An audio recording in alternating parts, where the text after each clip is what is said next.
welcome to Afterthoughts, the podcast where we give you some thoughts after we watch something. I am your host, Ryan King.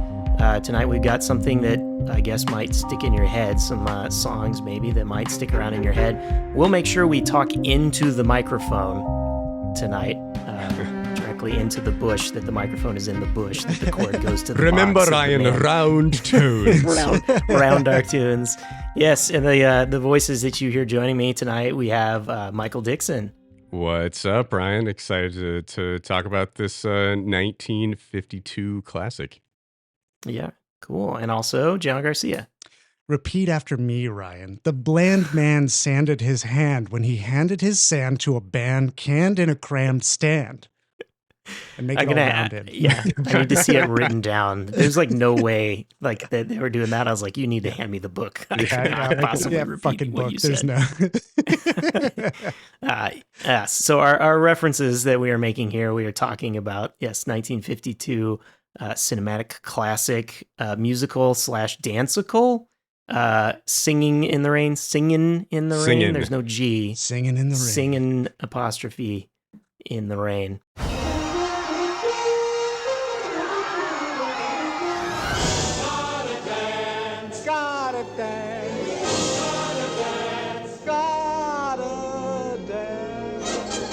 The public is screaming for more. Make a musical. Sure, make a musical. Good morning, good morning. It's great to stay up late. Good morning to you. What do you think of me? I liked it. I'm singing in the rain, just singing in the rain. What a glorious feel, and I'm happy again. I'm singing and dancing in the rain.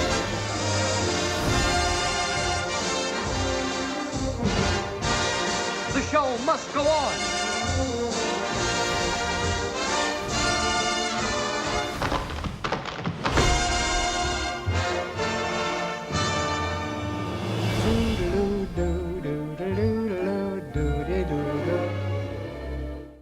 Starring Gene Kelly and Debbie Reynolds.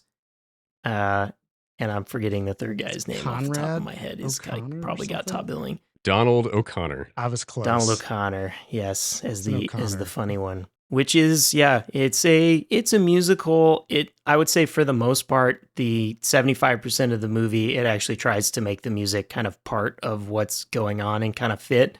And towards the end of the movie, it kind of forgets about that and just fucking does musical bullshit. It doesn't care. But the plot is it's 1927. Our main character and another actress who's not his girlfriend, but everybody thinks is his girlfriend, have just put out an amazing picture that looks terrible. And the talkies are coming in, and now the jazz singer has come out. Everything in Hollywood now is about making talking pictures, and they're going to change the movie that they're currently filming into a talking picture. But his co-star, Lena Lamont, is not a good talker, to put it. What are you talking about? She talks all the time. Of course they do. Yeah, she can't. What does he say? Like, she can't sing, she can't talk, she can't dance. Sing, she's a triple threat. Yeah. She can't act.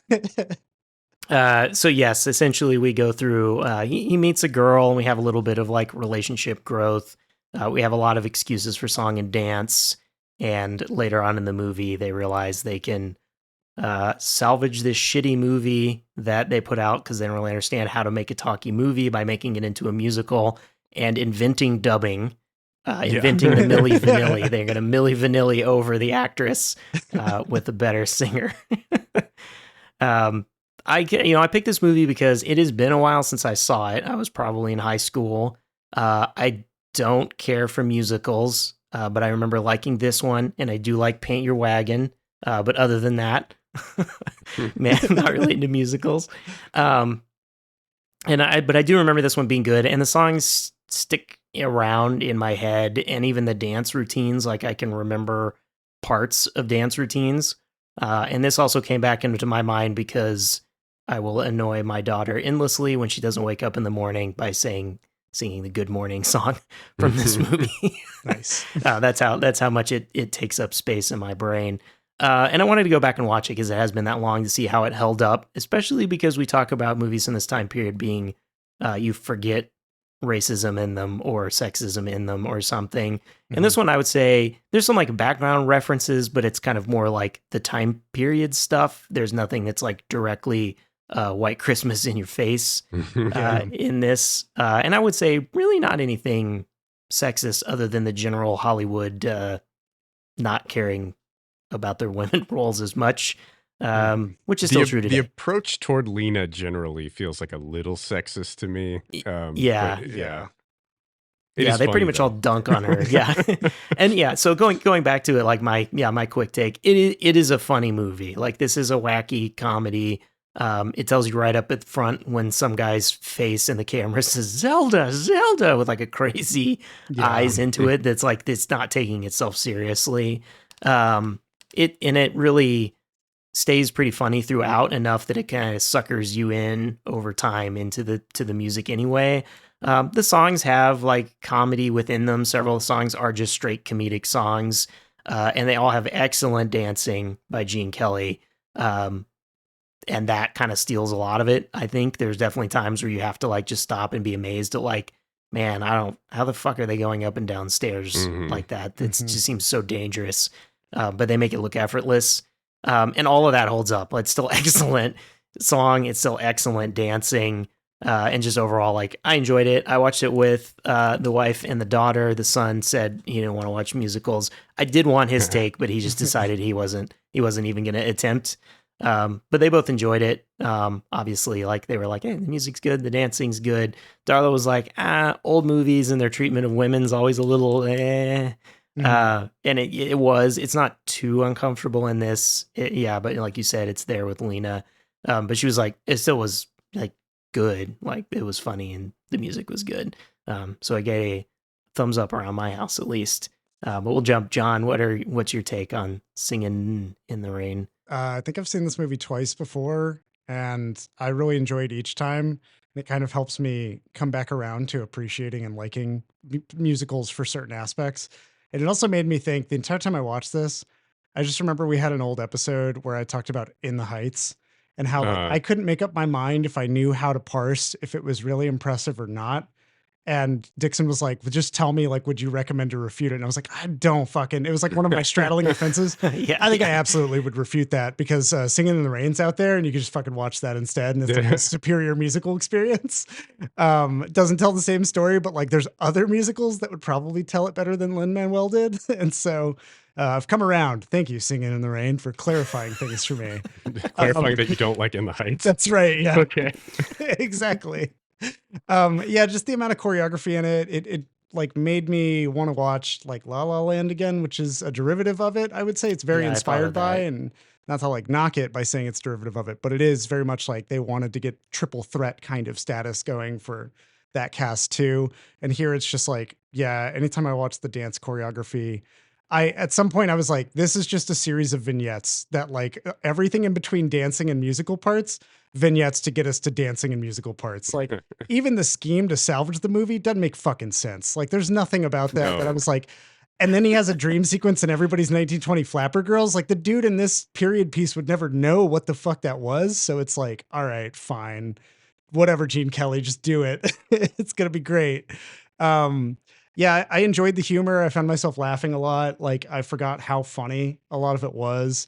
The fucking opening sequence where they're like, tell us about your, like, how did you get here? Your life story. And he's not in front of all these people. Yeah, telling that like, anyway, one that he's like telling this fucking long ass story in front of everybody on the red carpet, but then his whole contradictory statement and getting to see like them sneaking into movies that they're not supposed to be in and all that other shit. Just great fun moments to it. And the music has a very earworm quality and the sets are fucking huge and like really intricate. And it's hard not to be impressed by all of that. I will say, like, in addition to things that haven't aged well or are kind of weird, it's really weird that a police officer just ran up to that car and was like, "Excuse me, ma'am, are you in distress?" "Why, that's Don Lockwood." Don Lockwood. "Never mind, go about your business, Mr. Lockwood," and just like leaves. That's probably about how it would go, I think. But it's true. It is weird though. Definitely that later in 1950s too, much less now. Yeah. Or 1927. Yeah. It is Even kind more of so, weird yeah, right, true. that later there's a police officer who gives Don Lockwood like a mean mug. And I was just like, what? There's like a difference. These officers, that guy must not follow any How celebrities. dare you express joy in public, sir? Yeah. So you're splashing and that's a felony. But yeah, I loved it. I loved it on my third go around. It was a really fun time. It made me want to see other musicals that I remembered liking in the past. So it was one of those like, oh yeah, this is a thing. And it also helped me figure out how I really felt about In the Heights without having to go back to it. So thanks again, Singing in the Rain. Yeah. Nice. Dixon, how did you take it? Yeah, I really enjoyed it. This was also my third viewing of it, and yeah, I mean this movie is just so much fun. Like I'm not a big musical fan either. There are some that I like, but I generally it's not my thing. But like I don't know how you don't like Singing in the Rain. You know, it's so much fun. It's like a very joyful movie, and you can tell everybody making it is just having a ball. And everybody making is very talented and doing really impressive work. And it's just shocking to watch them do the things they're doing. Like just the dance numbers are fucking insane. Like Donald O'Connor, holy shit, is like just so incredibly talented. Like the whole make them laugh bit is just insane. Yeah. Like, I don't know how like, you know, how it's even possible to pull that shit off. And like, they're not hiding anything through editing. They're doing all this shit in long takes and doing all these impressive dance numbers that is just like really fun to watch. And like, so it's like, definitely the point of the movie is the singing and dancing. And there are points where it just like the dancing is so good and so like not connected to the story, where you just like, it kind of pulls you out of the movie a little bit and you're just like, holy shit, this is so impressive. And you're just like, all right, I'm just going to sit here and watch this dance number and that's fine. Like I don't need it to necessarily make sense or connect into the story. Why are they wearing tap shoes to diction class? I don't Everywhere. know. I don't know. Tap shoes everywhere. Never know when taps are going to break out. Like, That's a problem that I always have with musicals. Like, you know, when people break out into song mid-sentence, it's really hard for me not to laugh. You know, and I always have questions like that. I'm like, oh, okay, yeah, really? You're just wearing your tap shoes around town just for whatever reason. But it's just so much fun. And the movie is like so silly in a really good way where, like you said, Ryan, it's not taking itself seriously. Like the whole dance number in the diction class where they're just like fucking with the diction teacher for no reason is just so much fun. And it doesn't really need to exist in the movie, but it does. And it's great, you know? The whole Broadway melody sequence is so impressive and so nonsensical. And you're like, I don't know why the fuck this is in the movie, but I don't care. At that point, you're just like, I don't care. It's really impressive. And I'm having fun with this and watching it. Yeah, the idea that they're remaking this movie into a musical, it's so dumb on its face, but it's like, who cares? It's just, it's a lot of fun. Like, I'm unclear on what the story in the movie is supposed to be. Is there like a Broadway play within the movie? Is it like the dude, gets knocked out and has a fever dream and comes back to like, what is the story of this movie? I don't fucking know. It ends in the black and white in the French time part, with like the costumes and stuff. So I don't even know what the hell they're doing, but apparently the movie was a smash hit. So yeah, I mean, it's just like you can't watch this movie without having a big smile on your face. And yeah, it was a lot of fun. Yeah, whatever the final film is got to be absolutely ridiculous. But maybe it's the same thing. It's just amazing dance numbers, and everyone just enjoys that. Yeah, exactly. Doesn't give a shit about the plot.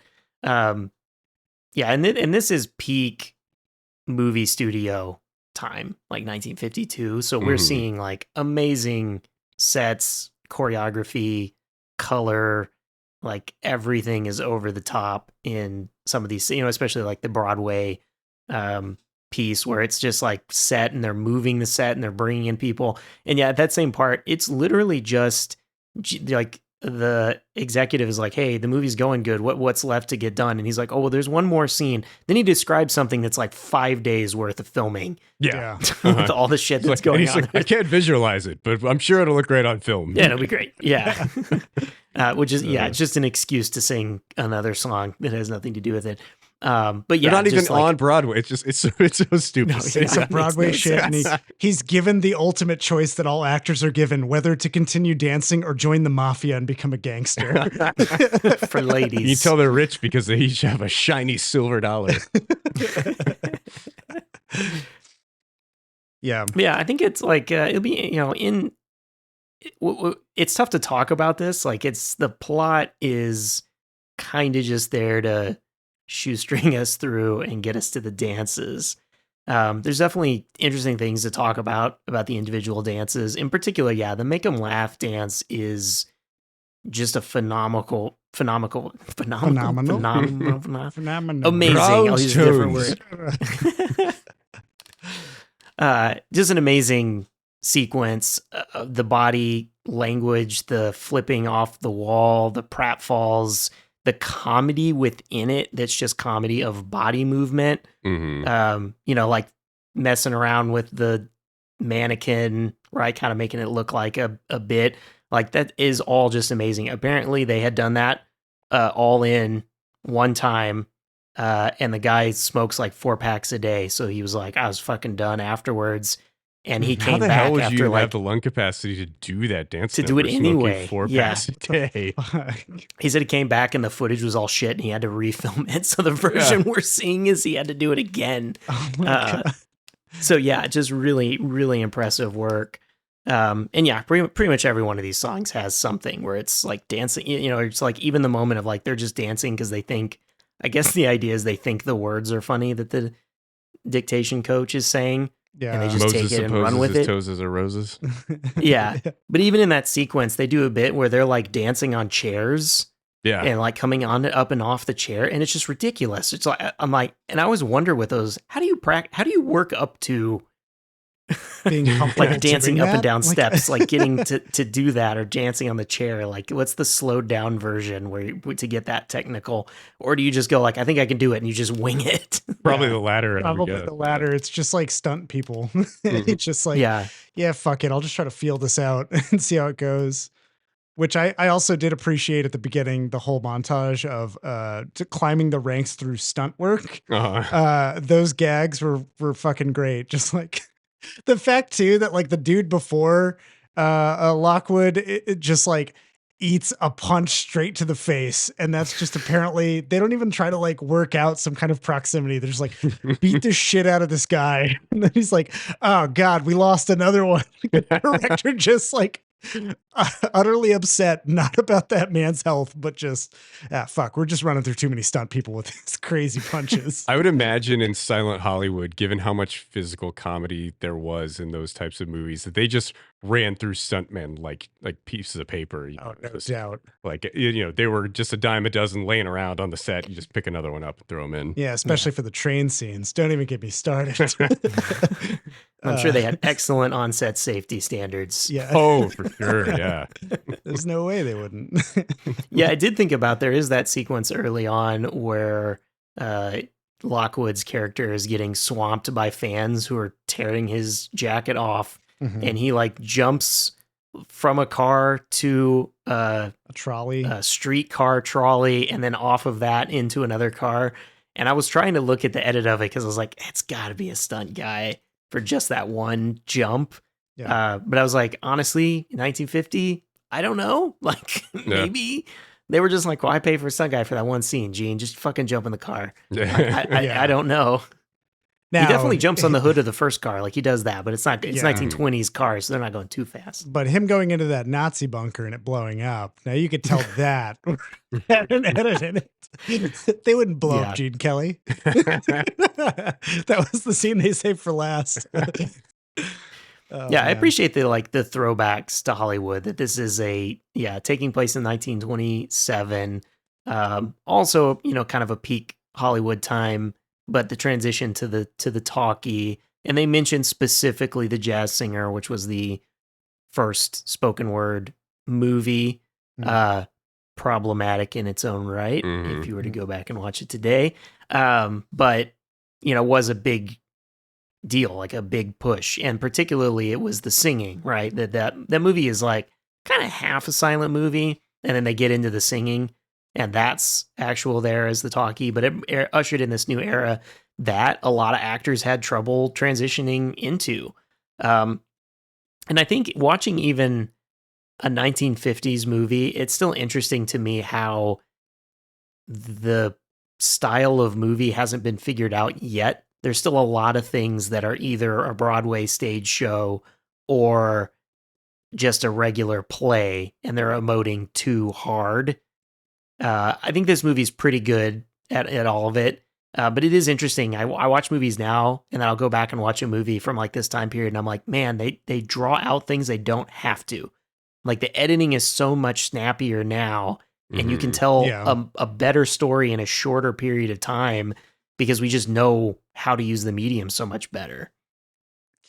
Yeah, it's I think that it is one of those like the technology got smaller, things got easier to put wherever you wanted them to. The way that you can fabricate props, all of that has advanced, and like making rooms and things look way more real than just a stage play, or like, hey, this is a big stage, we got to have like we have to rotate all of our props because we're like cranking out these movies in like 6 weeks, and we're doing all this other stuff that probably comes with it. It's fascinating to watch it. But like the one thing I noticed about this is it definitely felt like it has that Broadway camp to it, where they would just be like, it's so rapid fire, like Aaron Sorkin-esque kind of fast quips coming back and forth. Although these ones I enjoy a lot. And so it was just one of those things that, like, looking at the other, like what musicals now have, that they still have that same kind of vibe to them, but other, like La La Land gets really close to being like, it is a movie with musical moments in it, as opposed to it is a musical that is made into a movie. We have like Cats or like other shit that I feel like doesn't get.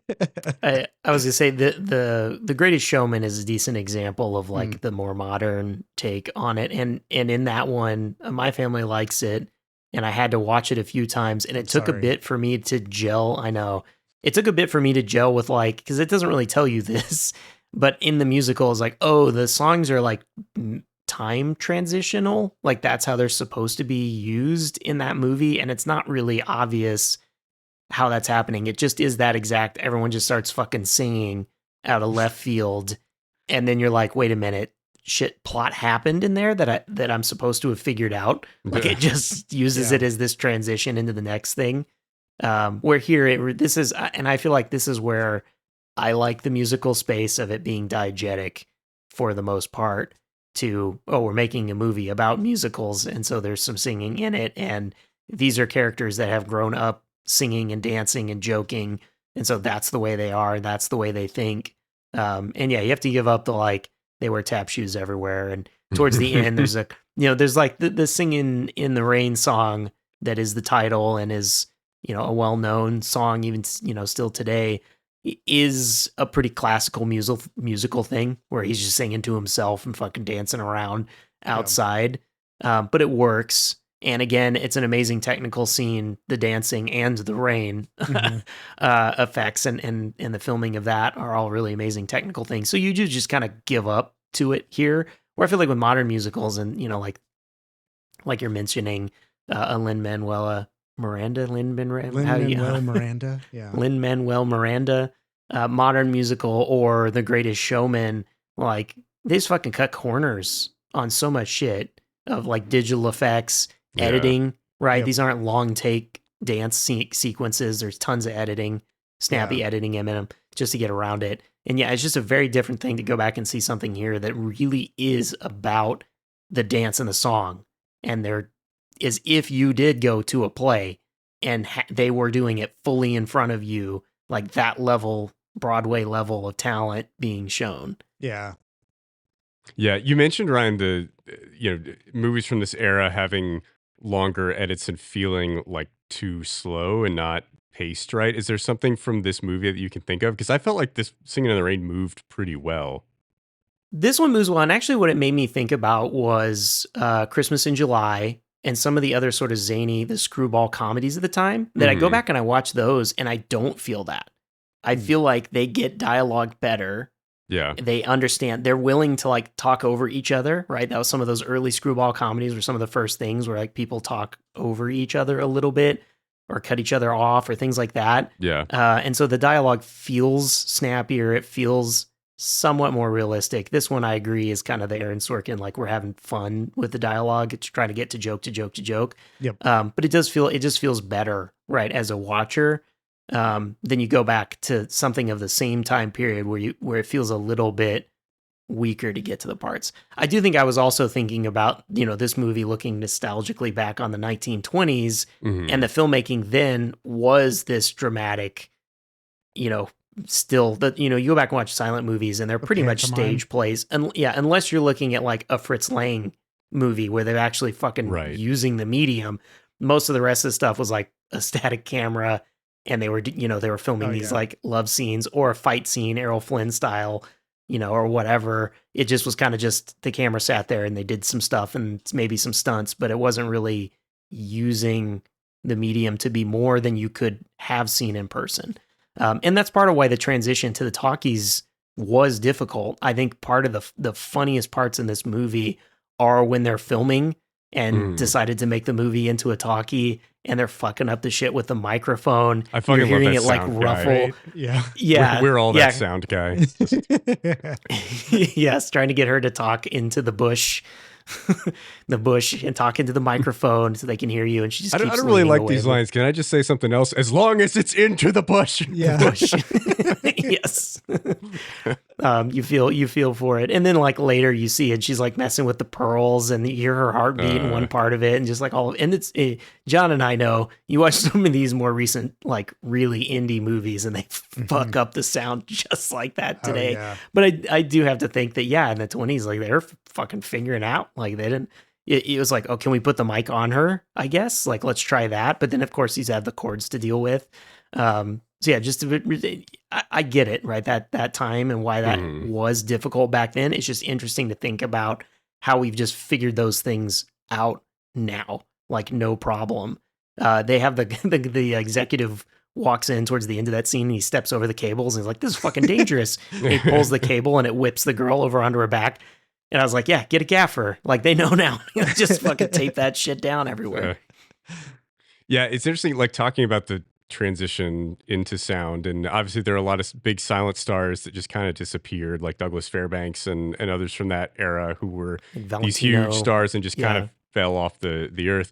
And then you have some that actually do it successfully, a lot of actors that are brought in from the stage because they're used to talking, and like you end up with a lot of movies from that early era feeling like plays, in part due to that.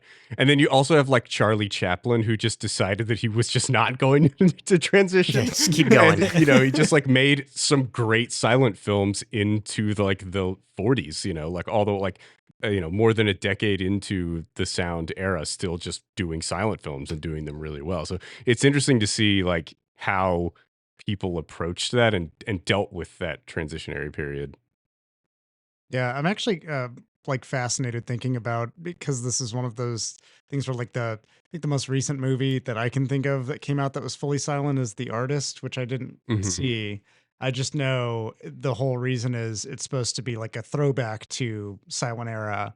It was alright, Anyway. but Yeah, and it's one of those things where I was like, is there a movie now or like a director who could do a silent film and actually get away with it? Like it would be gripping and compelling, and like they would know how to make it work. Because I think about so many of the things that are needed now, like a lot of movies like and filmmakers rely heavily on a score and a dramatic like vocal performance. It has to be something you feel and you not just see sort of thing. But it was interesting to think about it, because I bet the Mandy director could do a really good silent film. Oh yeah. Cosmos, something Cosmos, something Cosmo Kramer. Yeah. Yeah. Yeah. Cosmos Cosmatos or something like that. Yeah. I mean, the artist does pretty good. And again, though, you're giving like that is the plot as well, right? It is, the artist is also about that silent movie transition. And so it's using that to kind of give you a little bit of the feel of what those movies were. So I think you kind of can do it, but yeah, either it's something where it's silent the whole time because there's no reason for dialogue. Yeah. Or I think it would be difficult for a modern audience to go. We have so many people still who won't watch something with subtitles because they don't want to read. If they're having to like watch something and then fucking wait for the card to come up to tell you what the dialogue was. Yeah. It Yeah. feels tough for a modern audience. Yeah, it definitely can be, but I feel like it's one of those things where there's got to be some like niche filmmaking community out there that's like dedicated to doing silent films. Oh, I can tell you, there's a 2023 silent film that I like that I mentioned on this podcast a couple times by the Koyaanisqatsi director, Once Within a Time. So this is a silent movie that was Well, there you made go. last year. So Nice. it happens, Yeah. but it's not common. It's not common. Yeah. Yeah, it's definitely rare. I also think, this makes me think of, I like the kind of talking about these transition periods and looking back. The other thing, Sunset Boulevard is a movie that comes to mind. That's just like one of my favorite movies, but the same concept there of dealing with an actress who kind of has crashed and burned because of the talkies. Like that's directly what it's following. What I found so interesting about that movie in particular is that most of the stars and actors in that movie are people from the silent movies that didn't transition. Like they actually just directly cast those people into those roles in that movie. It's so meta. Where this one is just good dancers, like Gene Kelly was just getting people he knew who could dance to put them together. And this is Gene Kelly directed, co-directed, which is also interesting. Obviously his touch in the dance routines. Yeah. It's also, it feels like they have caricatures of a lot of the silent film stars, which also feels like, I wasn't sure if that's like a dig or if it's just for funsies, but they definitely had like some parts I could just tell with the cinematography that these characters are supposed to be representative of whoever these other silent film stars could have been at the same time. It's interesting to see that parallel, like fictional universe where there is, what is it, Monumental Pictures? Is that what they're called? Yeah. Yeah. I want to know, whenever there's a fake movie studio, I want to know what their movie titles are. They've got to have like, some really goofy or really dumb ones, especially because we see a man in blackface. There's got to be something offensive in that like studio library when they're just casually hanging out on set with like Steve, who's in like tribal gear or whatever. I was like, all right, man, those moments. I assume Monumental is a riff on Paramount. Yeah. Right. Probably. Yeah. Because they mention Warner Brothers. They don't mention anybody else. It's interesting that they directly reference other real movies and studios, but then within it, it's their own made up studio and made up movies. Because did they say the movie at the beginning is like the best picture from the previous year or whatever, that they're or something like that? The or one just that's premiering at the start of the movie? Yeah, the premiere at the start of the movie was like the best picture. Or I think they were saying that like it was the best movie they had done together or something, but that didn't feel like that. Well, I don't. 27 was the first Oscars, right? So like I think they may not have even had that concept at the time, but yeah. Yeah, maybe not. Yeah. Yeah, it was just easier to win an Oscar back then. Before all that money and corruption got involved. The whole point of the Oscars was because people weren't going to the movies, and so they needed to like promote themselves. Always dignity. Always dignity. Yeah, it is interesting. The plot point at the end revolving around the contract that Lena has with the studio, and in the 50s it was still that way, where the studios contracted the actors and owned them.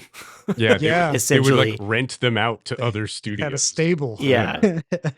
And that was the thing. So that she's trying to hold over the studio, that if they don't continue to make her a star, that she's going to sue them for breach of contract.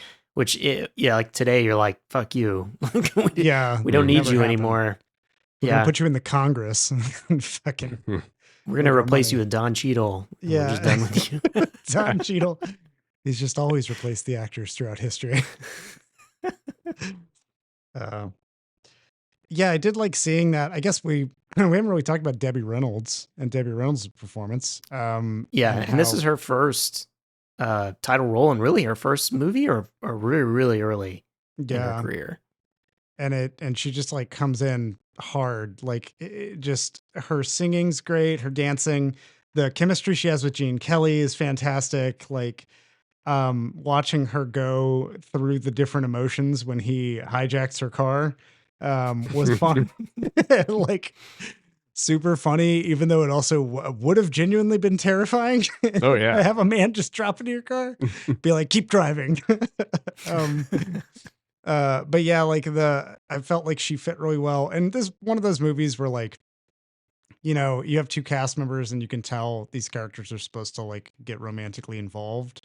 And sometimes they really don't, whoever is behind the camera writing the script doesn't put a shit ton of effort into making that believable. Because they're like relying on the chemistry of their stars. And I feel like it's the case here that they didn't really care. It was like, we're going to set up kind of a meet cute moment where they, you know, have enough exchanges, I feel like, in the movie to be like, all right, you qualify. I can believe that you would both be romantically involved, but it doesn't go beyond that. There's no like extra dates they go on or anything else where Gene Kelly tells her about his dreams or any of that shit.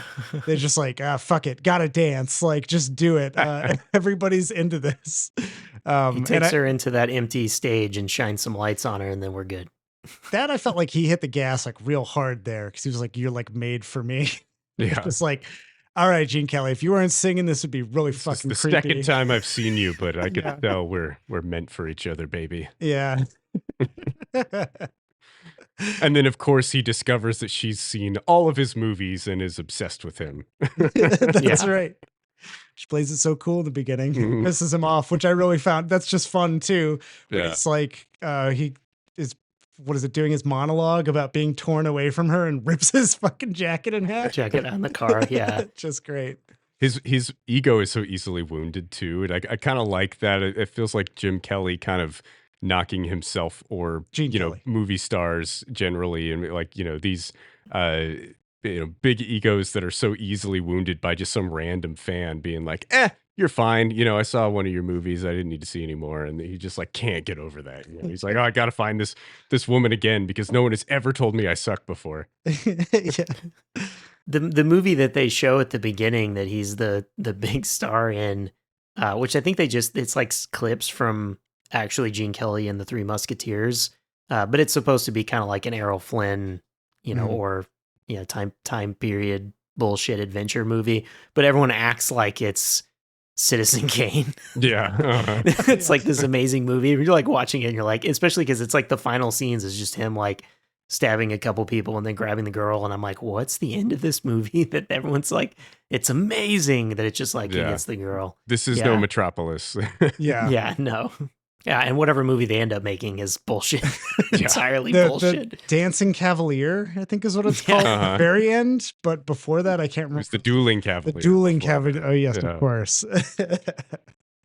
I liked that conversation. When Gene Kelly's wounded, when he has his moment of being like, you haven't watched any of my movies. And that whole exchange is really fun. It reminded me of the conversation that Edward Norton and Michael Keaton have in Birdman, where Edward Norton is talking about how legitimate theater is and how like a douchebag's born every minute. And there's like a P.T. Barnum quote and whatever. And it just has that same energy of this, like, there's a traditional theater and then there's what you do. And what you do is like buffoonery and doesn't translate into actual art. And just watching that conversation happen, you know, like so many decades before you get to see it again in Birdman and have this different experience with that conversation. It's kind of fascinating because I was like, yeah, I feel like every time that there's been that technological leap, there is like, hey, this is the new art form that comes from it. And everybody starts clutching to like the old art forms and, or a few people start embracing it and you have like a divide that happens. And it was just fun to see. And then eventually find out that Debbie Reynolds doesn't really care. She actually did see a lot of his movies and that she was just putting up a front to piss him off was just fun. I don't know. And she reads all the fan magazines. Yeah, she does. She buys 4 or 5 of them a month. I don't know what they cost, but geez. Well, you know, jumping out of cakes pays pretty well. So. What does Gene Kelly say when she does? He's like, well, now that I've seen your home, like, now that I know where you live, I want to see your home. That's a pretty good line. Yeah. I like Cosmo's one later where he's like, we've been looking in every cake for you. Yeah, every cake in town. That and yeah, just so many great lines and like the fun wordplay of it, and Cosmo especially as a character. Yeah, he's hilarious. So fucking good, and his whole bit about like oh, well, we're moving to talkies now. I guess I'll quit and make that fucking sonata that I've always wanted to write, and then or that symphony. And then the guy's like, no, I want to hire you as the actual composer. He's like, oh, great, I'll get to work on that symphony I've always wanted to write. And like, just so. I was gonna say he ends up like he's the head of the music department. He's the writer for the movie. Like he picks up multiple. He's wearing all the roles hats as he goes. And I'm sure his contract is still the same as like the guy that played the piano for the silent films, right? So he's probably getting paid like 3 cents a day, but he's like the producer and the writer and the choreographer and all of these things on this It's movie. just for one movie, Dixon. It's just for one. They're not gonna have multiple after. Oh man. Yeah, the cost on that movie too, to film it a second time, but add all these crazy They remade it scenes. twice because they started making it as a silent movie. Then they Right. shut production for 3 weeks and remade it as a sound movie and then remade it again as a musical. Like, I don't know how much, they acted like this was the biggest hit in the history of movies and they made so much money, but like that had to be the biggest budget. It had to be. That's like some Howard Hughes type of shit right there. Like, making your silent movie and then filming it all again and with sounds. We'll take the Spruce Moose to the premiere. I said hop in.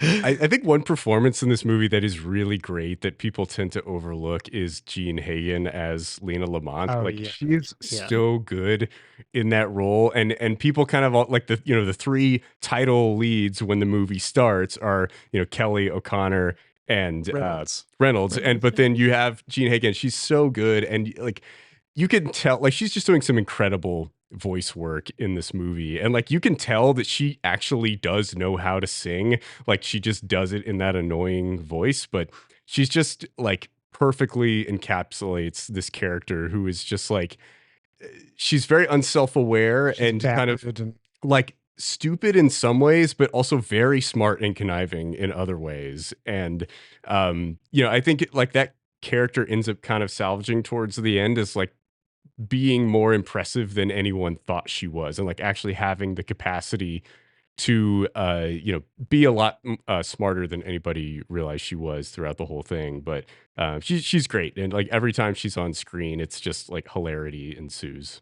Yeah. At the beginning of it, when she's standing there not saying anything while Gene Kelly's telling his, Lockwood's telling his whole story, Darla was like, I don't know if I'm gonna like this movie, because her like body language, the way she's looking around, like, oh man, it's super annoying. And it's like once you hear her talk, Darla's like, oh, she's supposed to be really annoying. But yeah, it's not just the voice, like even the way she carries herself, it's pretty amazing.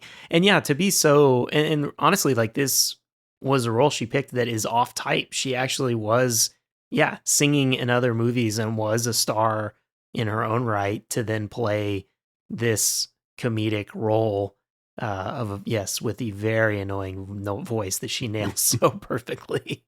Yeah, I love it. It reminds me of the I think it's in White Christmas. Sorry to bring White Christmas into this again, but there's that other woman who sounds very similar to her, who just says mutual, I'm sure, to like everyone. It doesn't, they're like, oh, like meet this person, this is so and so, and she's like, mutual, I'm sure. And it's just like that vapid ditzy annoying. But like, yeah, I feel like this movie gives that character way more depth. And yeah, her machinations, like her conniving negotiation to try to trap Debbie Reynolds in this like contractual obligation, like she's committed to 5 years and blah blah blah.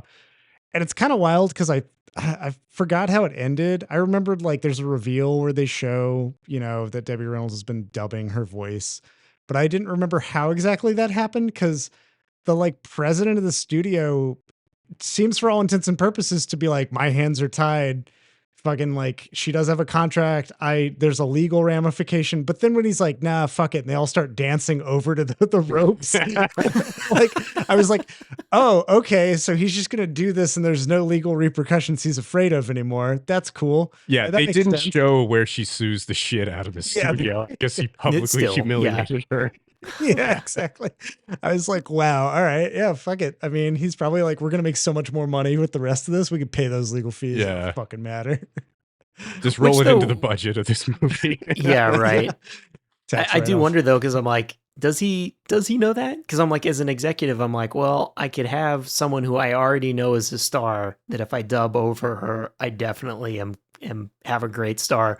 Or I can take a chance at this number 1 draft quarterback and maybe it'll be great. Like it's not necessarily a given that Kathy is going to be a huge star either. But the studio exec seems to know very little, actually, which I think is hilarious. Like I really like that character too, because he's just kind of like does whatever is convenient at the time, and he seems to have no vision really for what this movie is supposed to be or how the studio is supposed to be run, and just like random people come up to him with thoughts. He's like, yeah, sure, fucking do that, and then just move on. And he's just kind of a funny, like, hapless boss who doesn't really understand what's actually happening underneath him at his company. I mean, he is kind of a reflection of this, stay the course. I don't really pay attention to the headlines because I'm a big important leader, like this great caricature of CEOs where, when they have that party, he's like, all right, roll the movie. And they play the dude that recorded himself who made like the most boring fucking demo reel. And he's just like an example of a sound picture. And then he's just like, yeah, isn't this stupid? Like, yeah, whatever. And everybody else in the audience is also like, yeah, this is dumb. Like, come on out from behind there, whoever the talking man is. The Wizard of Oz is back there. I would have loved to see an alternate cut of this where they destroy the screen trying to find the person behind it. Like they just go mad. The devil that's recorded. It's just witchcraft. But wizardry. But yeah, like later, he like laughs that off, and then later he is like, didn't I tell everybody we had to watch out for this? We had to keep on top of the talkies, and like, oh man, yeah, just great flip flop for him. I think it's interesting to think of this as a nostalgia piece. If I put myself in a 1950s seat in the theater, that you very well could have been a kid at the transition to the talkies. Like it was a new medium and exciting to you when you were young, and then watching this when you're in your 30s, and thinking back on those times, kind of the way that like Back to the Future thinks back on the 50s. Or movies now that are so excited about the 80s. And honestly, we've moved to the 90s now. But that's sort of like 30-year nostalgia back look that this movie would be, right? It would be for people of the 50s that remember the 20s fondly, I guess, because the world went to shit the next 20 years after that. Yeah. But still. Yeah, it's I haven't really talked to too many people or had the chance to talk to like relatives in my household about, extended family about like what their feelings are on Singin' in the Rain as like a piece. Well, I probably should have taken advantage of that when I knew more grandparents. But it's one of those things where like I do feel like this, and then like a lot of stuff lately that's been, hey, I still feel like the 80s is going strong in a nostalgic sense, even though we're moving on to the 90s, we're like rolling. But for some reason, like 84 to 87 seems to be a prime period for movies to look back on right now, even with fucking Reaganism and all that other shit. But yeah, like I guess that's an interesting point. I didn't really think too much about it beyond sort of we noted it, potential sexism and some of the things that may seem problematic with the movie they're not embellished though. It's not like aggrandized. It's like Steve, who's sitting in that tribal makeup, is only on screen for like 3 seconds, and they really don't make a big deal out of it. They're just like, yeah, this is like what studios did. Like, this is just where that kind of was. I mean, they were still doing it in 52. Yeah, exactly. I don't think they were like, oh, this is what it was like. I don't think they even care registered. This is prime breakfast at Tiffany's time. Yeah. Uh-huh. And similarly, when they're trying to come up with the movie idea, there is we could call it Mammy. He uses something Mammy. And then I was like, nah, that won't work. And I was like, okay, wow. I guess, because of the jazz singer, okay. Right. Yeah. But it was like, they knew what they were doing in the 50s, and they just didn't register with them as a problem. Yeah. But I mean, there wasn't like anything that felt beyond that was like aggrandized. Like, like in White Christmas, you have them openly singing they wish there was a minstrel show going on or something. It's like, right. Just that was around the same time as this. Yeah. And so it's one of those things where here it just felt like, I guess the most nostalgia you could get would be for, oh yeah, that did happen. Like transitionally, the like silent to to talkies happened, but I didn't feel like it did a whole lot to make it a big nostalgia bomb, so much as it just used it to make musical segments happen and be like, yeah, this would be cool to have everybody dress up in like flapper girl outfits and dance this way. And yeah. Fuck it. Like, so I don't know. That's it's mostly excuse to like circle jerk themselves about Hollywood and sing and dance. Absolutely. Well, yeah, Dixon, did you have any other observations on Singin' in the Rain? No. I think that about covers it. I mean, it's just really fun watch. It's just kind of crazy how they were able to pull this off and string together so many musical numbers that are so fucking impressive. And then also like, we talked about how the plot's like, kind of there in between them, but like there is actually really good character development in this. And, there's a lot of stuff that does, especially the first half of the movie where the plot works really well and kind of plays into what the movie is going for. And then, toward the end, they kind of lose it a little bit, but it doesn't really matter. I mean, the thing is just a lot of fun. So it's impressive how it wins you over that way, mm-hmm. where you just don't care by the end of it. Yeah. No, it made me think of Dirty Dancing, where I'm like, at the end, I question why are they all know the dance in the song now, but it's like you don't care. It's the same thing here. By the end of the movie, you're like, I'm having so much fun. I don't fucking care why he's imagining this song that's supposed to be in this movie that can't possibly be good. Yeah. Like, I'm just enjoying it.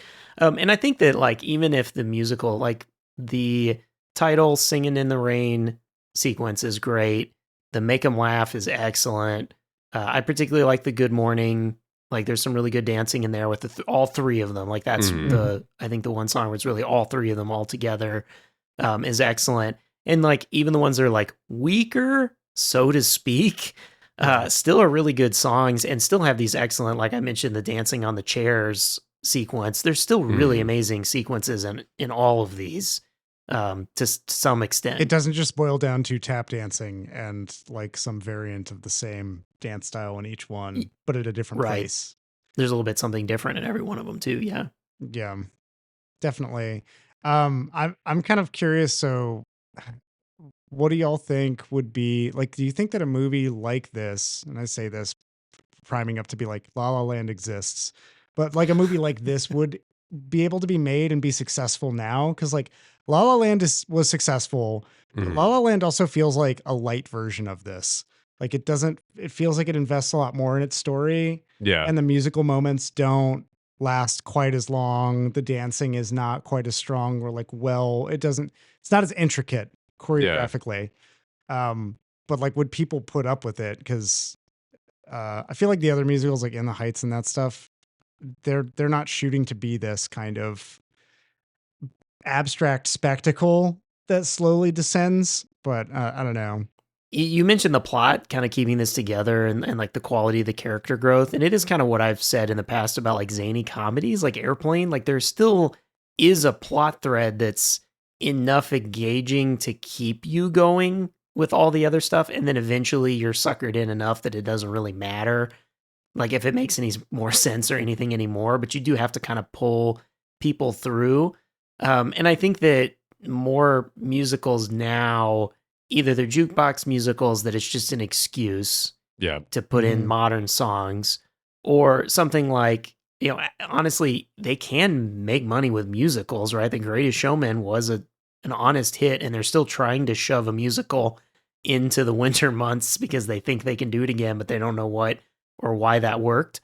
But something like Cats that just fucking is the music sucks. Even if I will be honest, the butthole cut, I think they would have sold some more tickets. Even if the graphics in that weren't complete shit, if it was like the most amazing thing, Cats is nonsense. Like that's how Broadway works. Oh, it's really bad. Yeah. It's just absolutely terrible nonsense. songs, an insane plot about a death cult that sacrifices its member that wins the contest. I'm on board for that part. That sounds rad. But then actually watching it happen, it just feels so weird. Yeah. Yeah. I guess, it's one of those things where I'm like, I just think about it and I'm like, I don't know too many Hollywood types that are hired to do these pieces that have that triple threat where it's like, we're going to do like a core, it is the stable of stars sort of thing. Like, here are these three people and they're all big names and they're all going to do these dances and stuff. It's way more like, we picked Ryan Gosling and Emma Stone and we're going to train them up on it. Like, they're not like Gene Kelly. No, right. They're not like professional dancers. Yeah, it's like doing this. I guess I just want to know where the next Gene Kelly is out there, because I'm like, I would love to see more movies like this made modernly, because they could be done so well. Like La La Land, I feel is a good test of that, and like has really cool sequences, and there could just be so much more in a musical than like In the Heights is multiple cuts and Lin-Manuel ice snow cone shit or whatever. He has to put himself in every fucking thing he does. Yeah, I mean, I think La La Land is an interesting comparison because we talked about how this Singin' in the Rain feels a little bit more grounded and story-based until it kind of just turns into whatever. We're just doing weird musical numbers. And La La Land is almost the inverse of that, where like it starts out doing these crazy big musical numbers. And like when I first saw La La Land, like the first 10 minutes in, I was like, I'm going to have to walk out of this movie, aren't I? Like I am about to lose my mind. Because like usually big musical numbers like that, I'm not into. They're so good in Singin' in the Rain. Did not love the first couple big musical numbers in La La Land, but then it actually grounds itself and becomes this really heartfelt love story about these two characters that kind of can't be together. And the musical numbers from then onward are much smaller in scope and just like two people kind of singing together as they're going through these different moments. And I like La La Land a lot. I think it works really well. But yeah, I mean, it's almost the inverse of Singin' in the Rain, where it ends on a sad note and it feels more grounded, and Singin' in the Rain just gets happier and weirder. Yeah, it does. But yeah, I don't know that there's any reason that a movie like Singin' in the Rain wouldn't be successful again. I think it's really fucking hard to pull off, right? Like the level of dancer that you have to have in these things and the commitment to doing these crazy dance sequences and all these bits. I know it's just not really done anymore. And like, I feel like if a big studio put money into it and got a good director behind it and got professional dancers from Broadway or whatever and had filmed a movie like this, there's no reason that it wouldn't be successful if the songs were good and the dance numbers were well choreographed. But, it's just like a lot of musicals from this time weren't good because they didn't have great songs or great dance numbers. And it's hard to know if that kind of stuff is going to be good, even if you put all the resources in the world into it. Yeah. You also need to have actors who have concentrated cocaine levels in their body along with the 4 they smoke. That's really the other key. Just able to put their body through absolutely anything. Yeah. Run up 2 walls and jump through one. Yeah. Do a rafflecopter on the floor. Yeah. There certainly were a lot of musicals in that time period in the 50s, but I don't think any of them have really stuck around to the extent that Singin' in the Rain has. Yeah. I think now, you look at La La Land and the type of dancing, I think if you wanted to make this, because back in 50, this is prime Gene Kelly, Fred Astaire, Ginger Rogers, tap dancing, like time, and that's part of why it works. I think now you would have to take modern dance sensibilities, I guess maybe Electric Boogaloo, maybe the breaking movies were supposed to be it. There's no singing, but if you take some of the modern hip hop styles that are popular, they do definitely draw people in, and there is talent that is amazing, like technically, physically amazing. But no one's really thinking like, oh, I'll take that into a movie and mix it all together. Yeah. And I also don't know if there's someone who is a star that's quite to that same caliber to pull all this off. It is a little crazy how someone like Gene Kelly can kind of do it all.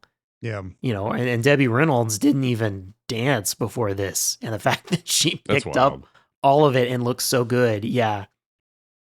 I think too, a lot of modern studios and filmmakers just wouldn't have the guts to actually film these long dance sequences and just let them breathe on their own. Like just the tendency to like, okay, we got to move the camera around and put some digital editing into this and make it look stupid because we're like afraid that maybe audiences will get bored just watching people dance. Or what if somebody fucks up something? And so we're just going to like film it this way to kind of reduce the risk of having to continue to reshoot these and get them right. And, I don't know that studios would take that risk anymore. When if the dancing is good, that's what should be featured, right? Like that's why Singing in the Rain works so well, is because the dance numbers are fucking insane and they just let you watch them, right? They don't try to mess around with it. They don't get in the way. They don't put a pause in there so that your characters can have some kind of funny dialogue and progress some other bullshit part of the story or any of that. They're just like, here's an abstract about Hollywood and how it works on Broadway, I guess.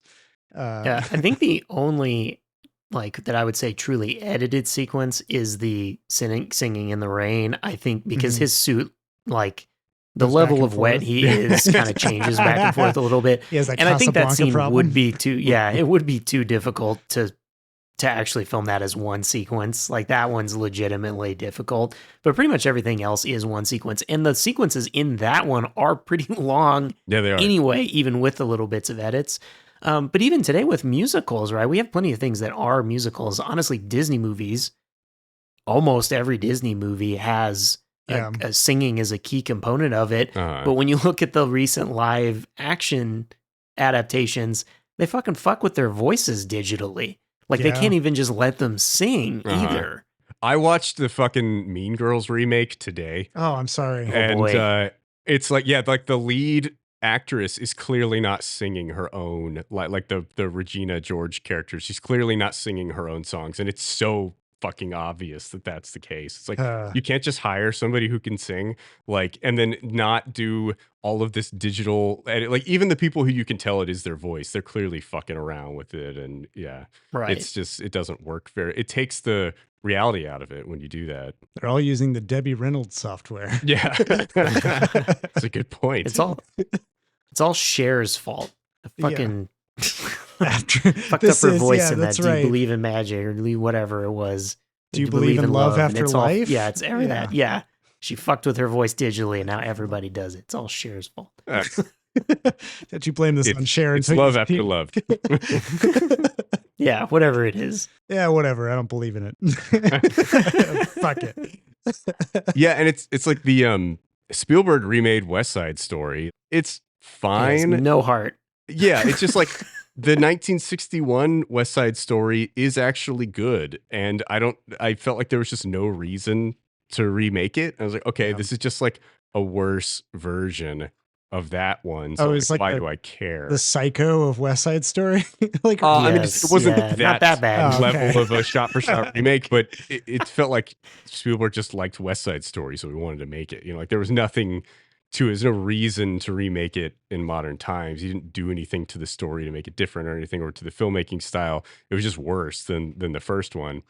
And the way it's shot, it's like you have these moving camera sequences, and that's interesting in some movies, but in a dance sequence like that, I don't want to be weaving in and out and not feel like I know what's going on. I feel like one of the camera techniques that works really well in Singing in the Rain are these crane shots where, you start out zoomed in on one or two characters dancing, and then you get this big zoom out where you can see kind of the scale of everything. And it looks so real because they're showing you no, here, look at it. It's just this massive thing that we're filming right here, all these people. And that was the opening of the Broadway sequence where all of those lights, just the neon signs and everything. I thought it was just optical overlays.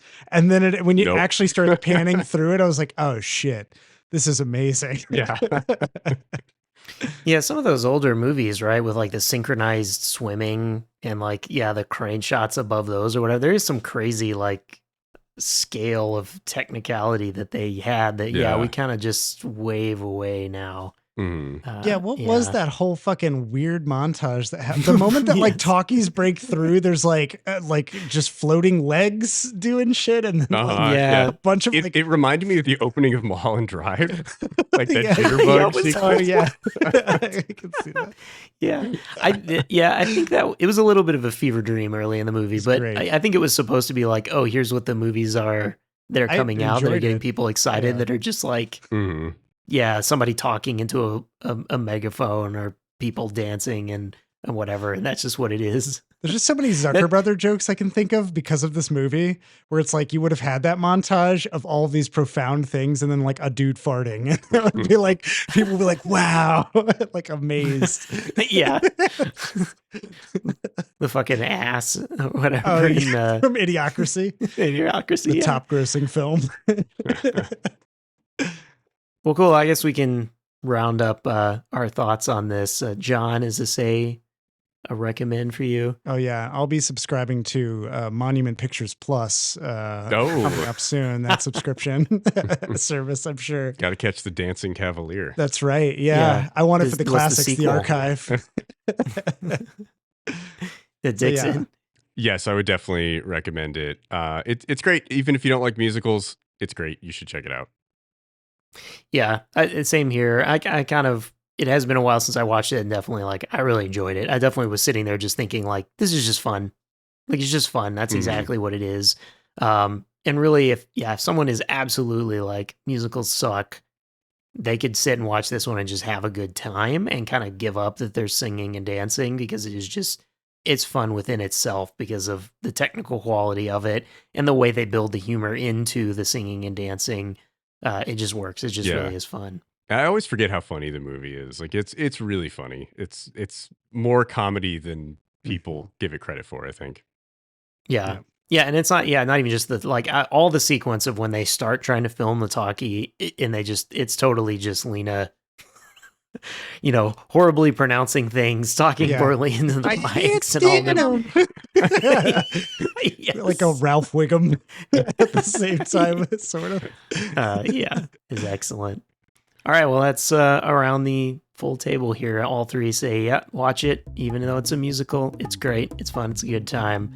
I have been your host, Ryan King, and with me, as always, John Garcia. Is this where I talk to? I'm not sure. Make love to the bush, John. Oh, okay. I could do that. How's it going, Bush? Hey. And also, Michael Dixon, thanks for putting up with our bullshit. Gotta put up with our bullshit.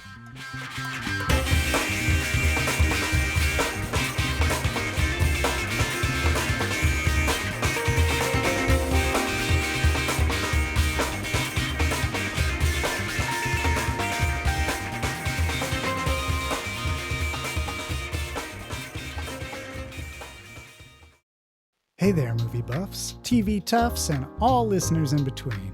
John here from the Afterthoughts podcast. I just wanted to drop in at the end of this episode and say thanks for listening.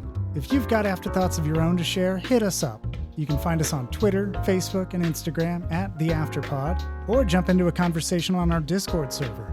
You can find info for this and more at theafterpod.transistor.fm. Thanks again for listening, and we'll catch you on the next episode.